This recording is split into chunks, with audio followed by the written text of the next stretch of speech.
A desperate single father, a freezing abandoned factory, a millionaire's blind daughter left to die in the darkness. When 42-year-old Grove stumbles upon 8-year-old Bliss barely clinging to life in 28-degree weather, he makes a split-second decision that changes 4 lives forever. Before we continue, please tell us, where in the world are you tuning in from? We love seeing how far our stories travel. The sound came so faint, Grove almost missed it. He froze mid-step in the cavernous darkness of the abandoned textile factory, his flashlight beam cutting through shadows thick as smoke. His breath created small clouds in the frigid air. Had to be below freezing in here, maybe 28 degrees with the wind howling through broken windows. There it was again, a whimper, soft, human, small. "Hello?" Grove's voice echoed off the metal walls, his heart suddenly pounding. "Is someone there?" Silence stretched for 3 heartbeats. Then another sound, definitely a cry, a child's cry. Grove moved faster, his worn work boots crunching over debris. He'd come here looking for salvage materials, anything he could use or sell, anything to bridge that $340 gap before rent came due in 5 days. His 6-year-old daughter Blossom was safe at his neighbor Mrs. Rita's house, probably doing homework or drawing pictures of butterflies like she always did. But this was something else entirely. His flashlight beam swept across old machinery, support beams, scattered equipment. Then it landed on something that made his blood turn to ice. A small figure, huddled in the corner like a broken doll. "Oh my!" Grove rushed forward. It was a little girl, maybe 7 or 8 years old, curled into a tight ball against the concrete wall. She wore what had once been expensive clothes, a red dress now filthy. She was shaking violently, her small body convulsing with cold. "Sweetheart, sweetheart, can you hear me?" Grove dropped to his knees beside her, immediately shrugging off his worn jacket and wrapping it around her tiny frame. She was ice cold, dangerously cold. The girl's eyes didn't focus on him. They stared straight ahead, vacant and unseeing. "She's blind," Grove realized with a jolt. Hey, you're gonna be okay," he said, trying to keep his voice steady. "I'm here now. You're safe. Can you tell me your name?" The girl's lips moved, but barely any sound emerged. She was shutting down, her body giving up its fight against the cold. Grove had taken a first aid class years ago. He knew hypothermia when he saw it. This child was dying. He pulled her into his arms, tucking her against his chest, trying to transfer his body heat to her. She weighed almost nothing. Her skin felt like ice under his calloused hands. "Stay with me, sweetheart," Grove whispered, rubbing her arms vigorously. "Stay with me. Don't you dare give up." The girl's lips moved again. This time a whisper emerged, so faint he had to lean close. "Cold." "I know, baby. I know you're cold. We're going to get you warm, I promise." Grove kept rubbing her arms, her back, trying to keep her blood flowing. "Can you tell me your name?" Bliss," she managed. "Bliss. Westbrook." "Bliss. That's a beautiful name. I'm Grove. I'm going to take care of you, Bliss. You're safe now." He lifted Bliss carefully and carried her toward the exit. His heart hammered against his ribs. "Hold on, sweetheart. Just hold on." Outside, the November wind hit like a slap. Grove's pickup truck sat 30 yards away. He placed Bliss gently in the passenger seat, turned the engine on full blast with the heat cranked up, and wrapped her in the emergency blanket he kept in the back for Blossom. His phone showed 2 bars of signal. Thank God. He dialed 911 with shaking hands. "911, what's your emergency?" "I found a little girl. She's maybe 8 years old, blind, suffering from severe hypothermia. We're at the old textile factory off Highway 99, south side. She needs an ambulance now. Her name is Bliss Westbrook." There was a sharp intake of breath on the other end, a pause that lasted too long. "Did you say Bliss Westbrook?" "Yes. Why?" "Sir, that child has been missing for over 6 hours. There's an active Amber Alert across 3 states. Stay exactly where you are. Emergency services are en route immediately." Grove felt his stomach drop. 6 hours. This little girl had been abandoned here for 6 hours while the temperature dropped from afternoon cold to bitter night freeze. "Is she conscious?" the operator asked urgently. "Barely. She told me her name, but she's in really bad shape. Her lips are blue, she's shaking badly." "Sir, stay on the line. Keep her warm, but don't use direct heat. Is she breathing?" "Her breathing is shallow, she's shivering." "The shivering means her body is still fighting. That's good. Keep talking to her. Try to keep her conscious." He thought about Blossom. What if this was his daughter? "Bliss, can you hear me?" he said softly. "I'm going to tell you about my daughter. Her name is Blossom. She's 6 years old, just a little younger than you. She loves to draw. She's always making pictures of butterflies and flowers and rainbows." Bliss's hand, small and freezing, closed weakly around his finger. Grove felt tears burn his eyes. "That's right, sweetheart. You hold on. You hold on tight." 4 years ago, Grove had lost his wife, Eleanor, to a heart condition. Since then, it had been just him and Blossom against the world. He'd been a different man then, a senior structural engineer at Morrison & Chase, respected, successful, living in a nice house with a promising future. Then, everything had fallen apart. A project he'd worked on, a building he'd flagged serious concerns about. His supervisors had taken it up the chain. The client had overruled the warnings, pushed the project through anyway. 6 months later, part of the structure failed during a storm. Nobody died, but there were injuries, lawsuits, media nightmare. Grove had been blamed, scapegoated, lost his job, his reputation, everything. The stress had destroyed him. And Eleanor, already dealing with her heart condition, had deteriorated under the weight of it all. She died 2 years after he lost his career. Since then, it had been survival mode. Working whatever jobs he could find, making sure Blossom had food and shelter and love. And now, here he was, holding another dying daughter, praying she'd live. "You're going to meet Blossom," Grove told Bliss, his voice breaking. "You're going to be okay. Just stay with me." In the distance, sirens began to wail. The ambulance arrived within 7 minutes. Right behind it came 4 police cars, an FBI vehicle, and a black Mercedes SUV. Paramedics immediately surrounded Grove's truck. "Female child, approximately 8 years old, severe hypothermia.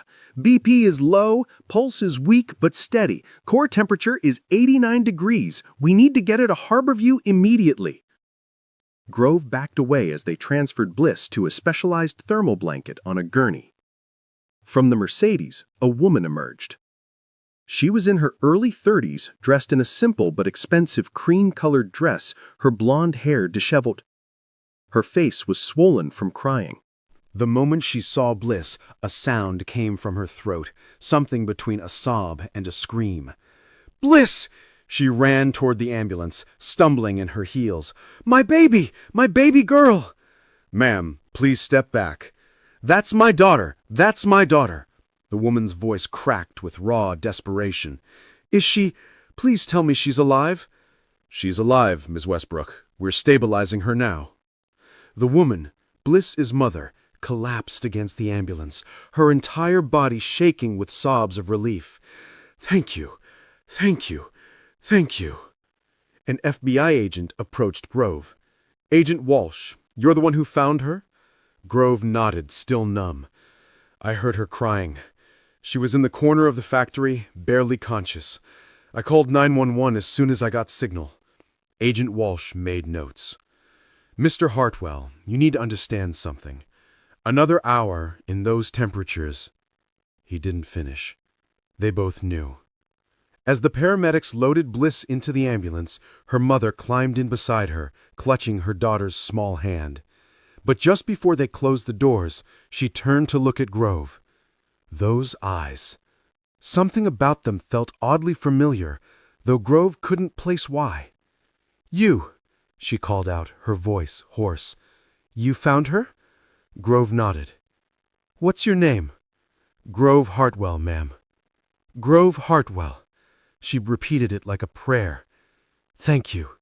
Thank you for saving my daughter's life.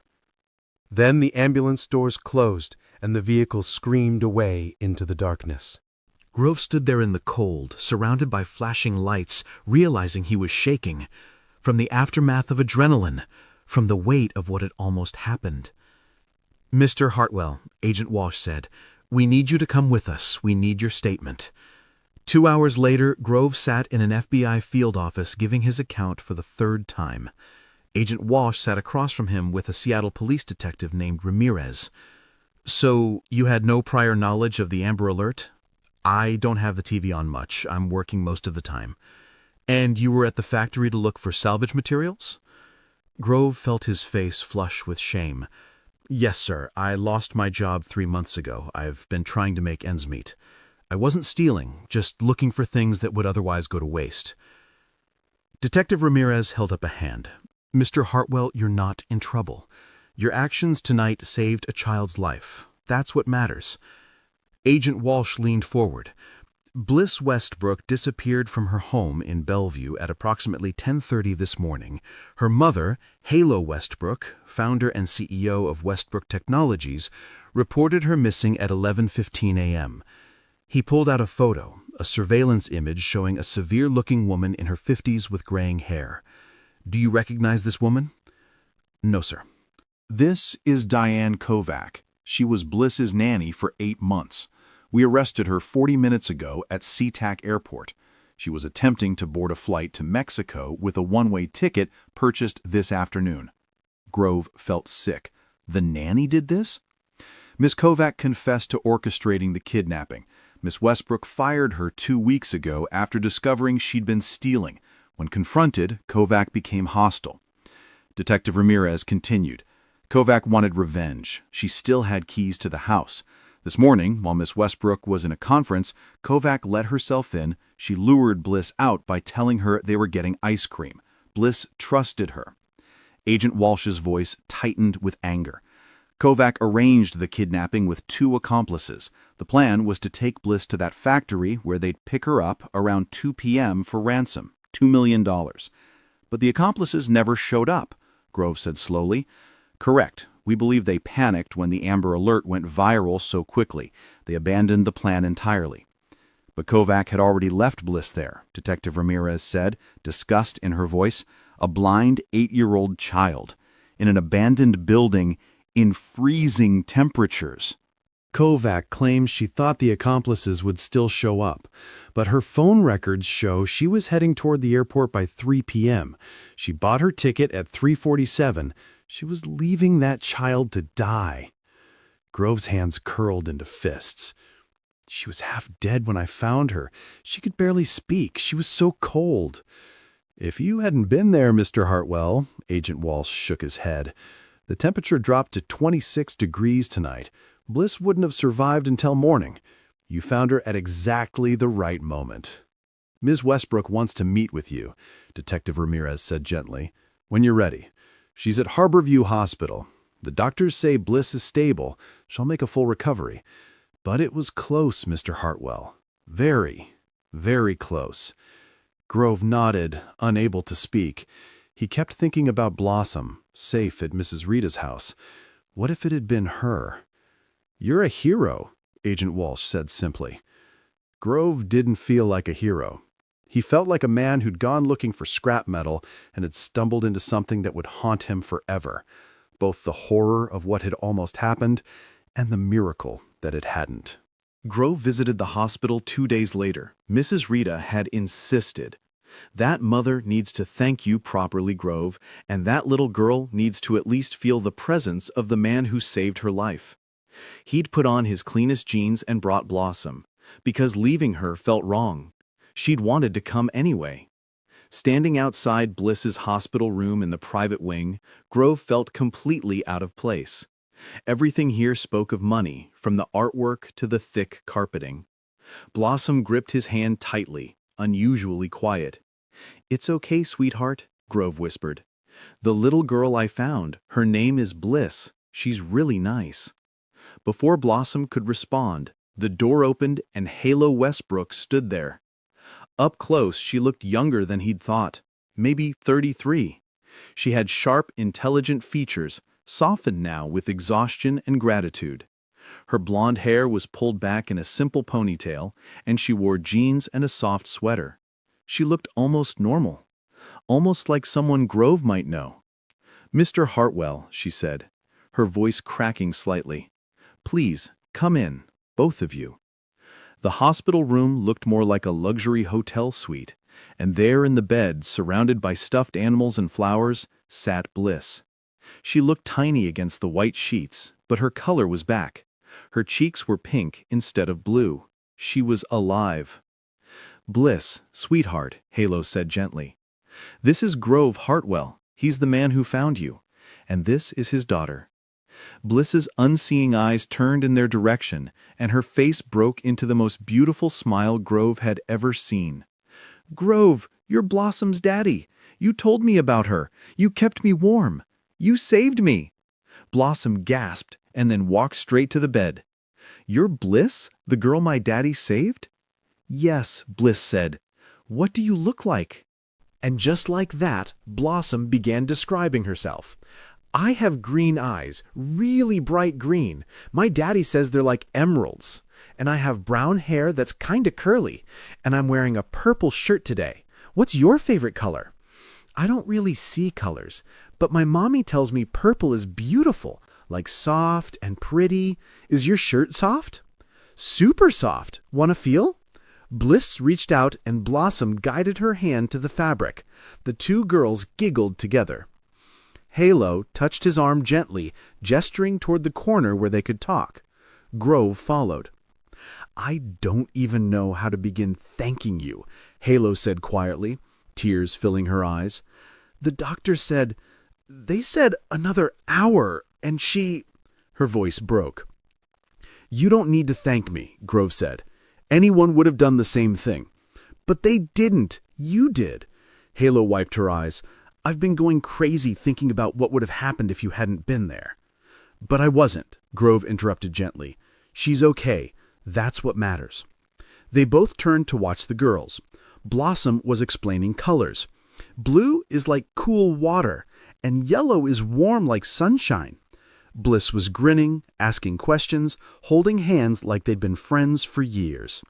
"Your daughter is wonderful," Halo said softly. "So is yours. She's incredibly brave." "She's always been strong, since birth. She was born blind, a rare genetic condition, but she's never let it stop her. She plays piano by ear, memorizes entire books, and has the biggest heart." "Can Blossom visit me at home?" Bliss called out suddenly. "Please, Mommy, please?" Halo looked at Grove, a question in her eyes. "If it's okay with you," Grove said awkwardly, "Blossom would love that." "I'd love that too," Halo said, her smile genuine. "Actually, I want to talk to you about something else. Would you be willing to meet for coffee sometime this week? Without the girls. There's something I'd like to discuss." Grove felt his guard go up instinctively. "Miss Westbrook, Halo, please, just Halo. Halo, I didn't save Bliss because I wanted anything in return. I don't need—" "I know that," Halo interrupted, "which is exactly why I want to help you. I've done some research, Mr. Hartwell." "Grove," he said, mirroring her words. "Grove." She said his name like she was tasting it. "I know you lost your job. I know you're struggling. I know you were at that factory because you're trying to provide for your daughter. There's no shame in that, only something to admire." Grove felt his face flush. "I manage." "You shouldn't have to just manage. Not after what you did." She handed him a business card. "This is my personal number. Let me help you find a real job, something with stability, benefits. You have an engineering background, don't you?" Grove stiffened. "That was a long time ago. Different life." "Skills like that don't disappear," Halo said firmly. "Let me help you use them again. You gave me back everything that matters. Let me give you something meaningful in return." Grove looked at the card, then at Blossom, chattering excitedly with her new friend, then back to Halo. "Okay," he said finally. "For Blossom, I'll call you." "Good," Halo said, and her smile reached her eyes. because I think this might be the beginning of something important for all of us. 3 weeks later, Grove stood in the lobby of Westbrook Technologies, still not quite believing this was his life now. Halo had moved fast. One coffee meeting had turned into a job interview, one interview had turned into a job offer. Facilities manager, with actual benefits, a salary that meant he could stop working 2 part-time jobs, and stability he hadn't known in years. Grove had wanted to refuse. Pride demanded it, but when he told Blossom they could finally afford her winter boots, the way her face had lit up had made his decision. Now, after 3 weeks, Grove was settling in. The work was good, managing building maintenance, overseeing contractors. His engineering mind, dormant for so long, was waking up. He found himself noticing inefficiencies, suggesting improvements, catching problems before they became disasters. For the first time in years, Grove felt like he was using his brain instead of just surviving. And the girls were inseparable. Every weekend, Blossom and Bliss had play dates, sometimes at Grove's modest apartment where they'd build pillow forts, sometimes at Halo's mansion where they'd play in a backyard bigger than Grove's entire building. Mrs. Rita had taken to calling Bliss "your other daughter" with a knowing smile. Because the truth was, these playdates meant he saw Halo a lot. And somewhere along the way, something had shifted. It started innocently. Halo would stay for a few minutes when dropping Bliss off, then she'd linger for coffee. Then coffee turned into dinner, takeout pizza while the girls played. They'd talk about everything: parenthood, loss, hope. Grove told her about Eleanor, about grief that still caught him off guard. Halo told him about building her company, about the loneliness of being at the top, about constantly feeling like she was failing as both mother and CEO. "I don't have it all together," she admitted one evening. "Everyone thinks I do, but I'm terrified most of the time." "That kid adores you," Grove had said firmly. "Anyone can see that." The look Halo had given him then, grateful and vulnerable, had made his heart do something complicated. And that's when Grove started noticing things he shouldn't. The way Halo laughed, the way she looked at him sometimes, the way their hands would almost touch and neither pulled away quite fast enough. The tension built slowly. Colleagues at work noticed. "The CEO seems to find a lot of reasons to inspect the facilities these days," his supervisor mentioned with a knowing grin. Mrs. Rita noticed too. "That woman looks at you like you hung the moon, Grove, and you look at her the same way." But neither of them made a move. Grove told himself it was impossible. She was a millionaire CEO. He was a guy who'd been salvaging scrap metal a month ago. Different worlds. Except when they were together, none of that seemed to matter. It was Halo who found it. Late one evening, 2 months after Grove had started working at Westbrook Technologies, Halo was preparing materials for the company's anniversary celebration. She'd been sorting through old photos. And that's when she opened a folder from 7 years ago. Photos from a charity gala. And there he was. Grove. But not the Grove she knew now. This was a different Grove. Wearing a tailored suit, standing beside a beautiful woman with kind eyes, looking successful, looking happy. Halo's heart began to pound. She enlarged the photo, studied the caption. "Project team from Morrison & Chase Engineering, contractors for Westbrook Technologies Riverside development." Her hands started shaking. She knew that project. She'd been VP of operations then. That project had been a disaster. Cost overruns, timeline delays, and then the structural failure. Halo felt like she couldn't breathe. She pulled up old files, found the incident reports, the lawsuit documents, the names of everyone involved. And there it was, Grove Hartwell, senior structural engineer, Morrison & Chase. Memories flooded back with sickening clarity. There had been concerns raised. An engineer had flagged potential structural issues, wanted delays, additional testing. But the project was already over budget and behind schedule. The board had been furious. Halo had been under enormous pressure. She reviewed the reports, made the executive decision, proceed with modifications, but move forward. The engineer's concerns seemed overly cautious, expensive. She'd thought he was covering himself. She'd been wrong. 6 months later, during a winter storm, part of the structure failed. Nobody died, but there were injuries, lawsuits, media scrutiny. Morrison and Chase had borne the brunt. Halo had moved on, made changes to protocols, convinced herself she'd learned from it. She'd never thought about the people whose lives she had destroyed. Now she found Grove's name again and again. Found the scapegoating. Morrison and Chase had fired him. Found his wife's name, Dr. Eleanor Hartwell, consultant for Westbrook Technologies. Found Eleanor's death certificate, dated 2 years after the incident. Halo thought she might be sick. Grove had flagged those concerns. He'd been right. She'd overruled him. Not directly, she'd never even met him, but she'd made the decision that dismissed his warnings. She'd destroyed his career, and the stress had likely contributed to his wife's death. She'd ruined his life, and now, 7 years later, he'd saved her daughter. Halo sat in her office until dawn, staring at that photo, trying to figure out what to do. She could keep quiet. He clearly didn't know about her role. She'd been using her full legal name back then, Carolyn Westbrook. She'd only started going by Halo when she became CEO. Different name, different position. Years had passed. She could keep this secret. Let him believe she was just a grateful mother. But every time she looked at him, she'd know. Every time he smiled at her, she'd know she'd destroyed his first life. Every time Blossom and Bliss laughed together, she'd know she'd contributed to Blossom growing up without her mother. Halo buried her face in her hands and cried. For Grove, for Eleanor, for the casual cruelty of corporate decisions, and for the impossible situation she now found herself in. She was falling for him, and he had no idea. She was the reason he'd lost everything. Over the next 3 weeks, Halo tried to figure out how to handle it. She considered confessing, but every time she opened her mouth, she imagined the look in his eyes, the betrayal, the way he'd pull away, and worse, the way he might keep Blossom from Bliss. The girls were like sisters now.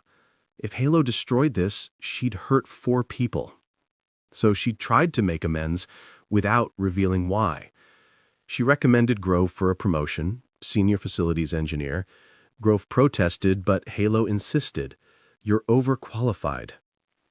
She arranged for Blossom to attend Bliss's private school on scholarship, programs for siblings of current students, she'd lied. She found reasons to support him, employee assistance programs, company benefits. Grove never questioned it. Halo was helping him rebuild his life because she'd destroyed it in the first place. But the guilt was eating her alive, and the feelings kept growing. Because she wasn't falling for Grove out of guilt. She was falling for him because of who he was. The gentle way he parented, the thoughtful insights at work, the way he really listened. You ever think about getting back into engineering, structural design, the work you used to do? Grove had stiffened. That part of my life is over. But you loved it, didn't you? Loving something doesn't matter if the world decides you're not good enough to do it anymore, Grove said quietly, and the pain in his voice made Halo's heart crack. She'd done that to him. She'd taken away something he loved. Another evening, Grove brought up his wife. Eleanor was a consultant for Westbrook Technologies, actually, Grove said. In your medical device division. She loved that work. She sounds wonderful, Halo managed. She was. Until... Grove stopped, jaw tight. After I lost my job, everything fell apart. The stress, her heart condition got worse. The doctor said stress was a major factor. She needed to cut back, but we couldn't afford it. It was a vicious cycle. Halo set down her wine glass carefully. Grove, that wasn't your fault. Wasn't it? I should have fought harder, should have protected her. You did everything you could, Halo said firmly. even as guilt clawed at her throat. Because Grove was blaming himself for something that was ultimately her fault, her decision, her choice to override safety concerns in favor of timelines and budgets. It was a random Tuesday when Grove started putting pieces together. He'd been in the break room grabbing coffee when he'd noticed an old company newsletter someone had left on the table. 7 years old, celebrating some project milestone. Grove had picked it up idly, mostly curious about Westbrook Technology's history. Then he'd frozen, because there was his photo, from 7 years ago, back when he'd been Grove Hartwell, senior structural engineer, wearing a suit and optimistic about the future. The caption read, "Westbrook Technologies celebrates partnership with Morrison & Chase Engineering on Riverside Development Project." And right below his photo, Carolyn Westbrook, VP of Operations, oversees successful project completion. Carolyn Westbrook. Halo. All of this, the job, the help, the friendship that had been growing into something more, all of it was guilt. Halo's way of making amends for destroying his life. Grove left work early. He went home, pulled up every document he'd kept from that nightmare period, found the paper trail that led directly to Halo's desk, found her signature on the decision to proceed despite engineering concerns. She'd destroyed his life with a signature, and now he'd saved her daughter's life. And he was falling in love with her. He showed up at Halo's home office 3 days later. The girls were at Mrs. Rita's house. Grove had arranged it specifically. Halo's face went pale the moment she saw him standing in her doorway, the old company newsletter in his hand. "Grove, I need to ask you something, and I need you to be honest." Grove's voice was carefully controlled. "You knew what happened to me 7 years ago. You knew before you hired me, didn't you?" "Yes." Halo's voice came out barely above a whisper. Grove held up the newsletter. "Were you the one? Were you the VP who overruled my safety concerns on the Riverside project?" Halo stood from her desk on shaking legs. "Yes, I was VP of Operations. I reviewed the concerns. I made the decision to proceed. I thought you were being overly cautious. I was under enormous pressure from the board. The project was already over budget and behind schedule. I made a calculated risk assessment, and I was wrong." "You were wrong, and I lost everything." "I know," Halo said, tears streaming down her face. "I didn't understand the human cost until I found your photo 2 months ago and realized—" "You realized you destroyed my life," Grove said, pain sharp in his voice. "That your decision cost me my career, my reputation, my wife." "I never knew your name," Halo said desperately. "I swear, Grove, I never met you. I was reviewing reports, making executive decisions on dozens of projects. To me, you were just engineering concerns from the contractor. I never thought about the real person behind those concerns until—" "Until what? Until I saved your daughter?" Grove's voice rose. "Is that what this has been? Guilt? You felt bad, so you decided to give poor, struggling Grove some charity." "No." Halo moved toward him, but Grove stepped back. "Yes, I wanted to help you, because I felt responsible. But it became so much more than that. The girls love each other. And I—" She stopped, wiping her eyes. "I wasn't supposed to fall for you, but I did." Grove felt like someone had punched him. "You fell for me."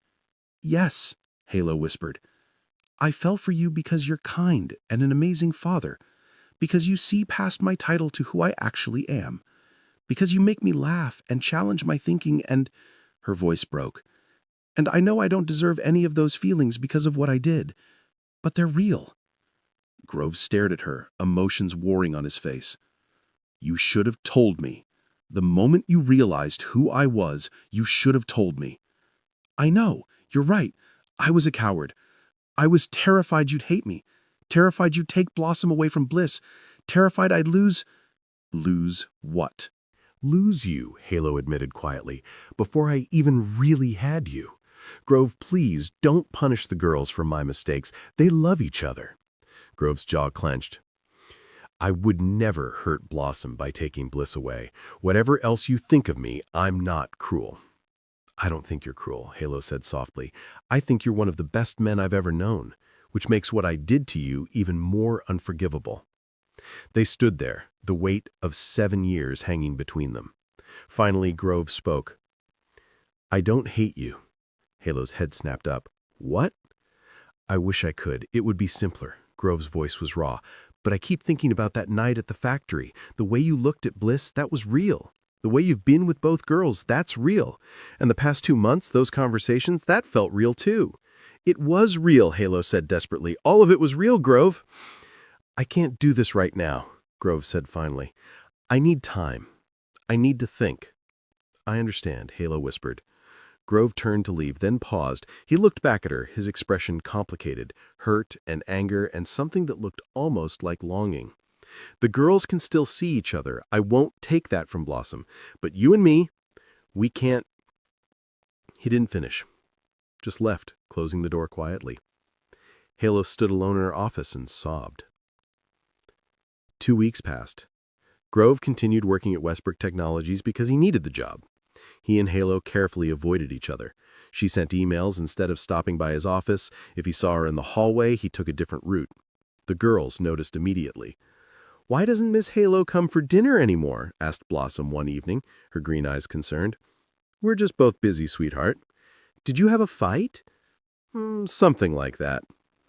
But you like her, Blossom said with brutal honesty. I can tell. You smile different when she's around. Bliss was asking Halo the same questions. Why doesn't Mr. Grove come over anymore, Mommy? Sometimes grown-ups make mistakes that take time to fix, Halo had answered. But you really like him. Your voice gets softer when you talk about him. Children saw too much. At work, Grove threw himself into projects. He'd proposed a complete safety audit of all company buildings. His team respected his thoroughness.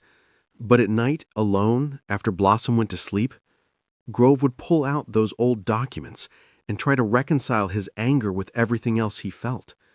Because he understood how it happened. Corporate decisions, executives reviewing reports, weighing costs versus risks, never meeting the real people affected. Halo had been under pressure, managing dozens of projects. To her, he'd been a nameless engineer whose concerns seemed overcautious. She hadn't meant to destroy his life. It had been a business decision with devastating personal consequences. And yet, Eleanor was still dead. Those years of struggle were still real. Could he really forgive that? But then he'd remember Halo's face when she'd admitted she was falling in love with him. Vulnerable and terrified and honest. The way he'd felt when she said it. Like his heart was breaking and healing at the same time. Grove was furious with her, and he was falling for her too. It was impossible, complicated, messy. Late evening, 3 weeks after the confrontation. Grove was working late, partially because he had work to finish, partially because going home felt too lonely. Blossom was sleeping over at Bliss's house. He was reviewing structural plans when he heard the soft knock. He knew who it was before he looked up. Halo stood in the doorway, exhausted, like she hadn't been sleeping. Grove knew the feeling. I didn't know you'd still be here, Halo said quietly. I could say the same. They looked at each other, and the tension was overwhelming. Anger, attraction, hurt, longing, all mixed together. I miss talking to you, Halo said finally. I miss it too, Grove admitted. But I don't know how to. I don't either, Halo interrupted softly. I don't know how to fix what I broke. I don't know how to make up for the pain I caused. I don't know how to navigate these feelings when... Don't say you don't deserve feelings, Grove said, standing abruptly. That's not how feelings work. You made a mistake. A terrible mistake with devastating consequences. You destroyed my life. And I'm so angry about that. But you didn't do it maliciously. You didn't know me. You were doing your job under pressure and you made the wrong call. That doesn't make it okay, but it makes it human. Halo took a step into his office. I would give anything to go back and make a different choice. But you can't, Grove said. Neither of us can change the past. The question is whether we can figure out a future. Do you want to? Halo asked, hope and fear in her voice. Figure out a future? Grove looked at her, really looked at her, at the woman who'd made a devastating mistake, the woman who'd given him a second chance, the woman who made him laugh and challenged his thinking, the woman whose daughter had become like a sister to his own, the woman he was falling in love with, despite every reason not to. I don't know, Grove said honestly. I want to, but I don't know if I can. Halo nodded, tears sliding down her cheeks. That's fair. They stood there, the weight of 7 years and 2 months pressing down on them. Grove moved toward the door. He paused beside Halo, close enough to smell her perfume, close enough to see the pain in her eyes that matched his own. Maybe, Grove's voice was so quiet, maybe someday we can figure this out. Halo's breath hitched. I hope so. I really, really hope so. Grove wanted to reach out, wanted to touch her face, wanted to close the distance and see if kissing her would make everything make sense or make everything worse. But he didn't. He just looked at her one more time, let himself feel everything, the anger and the attraction and the hurt and the hope, and then walked away. Halo stood alone in the hallway, watching him leave, tears streaming down her face. Outside, the Seattle night was cold and clear. Grove sat in his truck for a long time, thinking about past and present and futures that might be possible if two people could figure out how to navigate the impossible space between what was destroyed and what might be built. The girls would wake up tomorrow, best friends, oblivious to the adult complications threatening their worlds. And Grove and Halo would keep circling each other, drawn together by something powerful, held apart by something painful, trying to figure out if love could grow in the space where guilt and gratitude and genuine connection all tangled together. Some stories don't have neat endings. Some stories leave you hanging, wondering what happens next, hoping the people involved can find a way forward. This is one of those stories, and only time would tell if Grove and Halo could write a different ending than the one that seemed inevitable. If this story left you with feelings you can't quite name, you're not alone. Real life is messy. Forgiveness is complicated. Love doesn't always make sense. And sometimes the hardest thing is figuring out whether to hold on to hurt or reach for hope. Don't forget to like, subscribe, and tell us in the comments, what would you do in Grove's position? Should he forgive Halo? Can they find a way forward? We want to hear your thoughts. Because sometimes the most important stories are the ones that don't give us easy answers. They just remind us we're all human, all flawed, and all trying our best to navigate the impossible complexity of loving other people. And if you want to see what happens next between Grove and Halo, if you need to know whether they find their way back to each other, comment Part 2 below. Your comments will decide if we continue their story.